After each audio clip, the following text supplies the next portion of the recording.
Hi friends, మీకు ఈ video నచ్చితే లైక్ చేయండి, సబ్స్క్రైబ్ చేయండి. రాజు కావ్య వాళ్ళు నందగోపాల్ ఇంటికి వస్తారు. ఇంతలో అక్కడ ఉన్న సెక్యూరిటీ వాళ్ళని, ఆగండి ఆగండి, ఎవరు మీరు లోపలికి వెళ్తున్నారు? అయినా మీరు ఎవరు? మిమ్మల్ని ఎప్పుడు మేము చూడలేదు అని చెప్పేసి అంటాడు. ఆ మాట వినగానే అక్కడున్న రాజు ఒక్కసారిగా షాక్ అయిపోయి, ఏంటి మమ్మల్ని ఎప్పుడు చూడలేదా నువ్వు? నేను ఎవరో తెలుసా? మీ ఓనర్ ఉన్నాడు కదా, వాడి ఫ్రెండ్ని నేను. ఇప్పుడు వాడికి డబ్బు చాలా అవసరంగా ఉంది, అది ఇవ్వడానికే నేను ఇక్కడికి వచ్చాను. నన్ను ఇలా ఆపేస్తూ ఉంటే నేను వాడికి చెప్తే వాడు నేను ఏం చేస్తాడో నీకు తెలుసా అని చెప్పేసి అంటాడు. ఆ మాట వినగానే అక్కడున్న సెక్యూరిటీ అయితే ఒక్కసారిగా షాక్ అయిపోయి, అవునా, ఈయన ఓనర్ ఫ్రెండా అని చెప్పేసి నేను ఎప్పుడు చూడలేదే అని చెప్పేసి అనుకుంటూ ఉంటాడు. ఇంతలో అక్కడున్న రాజమాత, ఓహో, నేను అలాగే బయటికి వెళ్ళిపోతాను, తర్వాత మీ ఓనర్ ఏం చేస్తాడో నువ్వే చూద్దులే అని చెప్పేసి అంటాడు.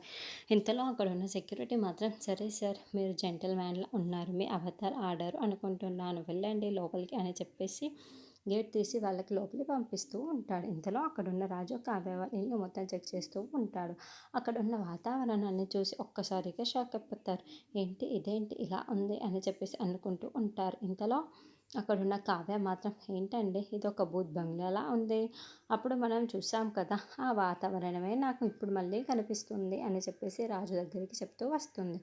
ఇంతలో తన చీరను పట్టుకొని రాజు మీద పడిపోతూ ఉంటుంది. అది చూసి రాజు ఒక్కసారిగా షాక్ అయిపోయి కావ్యను చాలా గట్టిగా పట్టుకుంటాడు.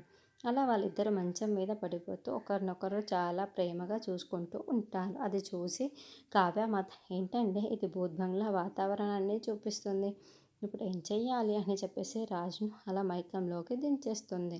ఇంతలో నందగోపాల్ తన లవర్ని తీసుకొని అక్కడికి వస్తూ ఉంటాడు. ఏంటి ఇలా ఉంది, డోర్స్ తీసి ఉన్నాయి ఏంటి అని చెప్పేసి అనుకుంటూ లోపల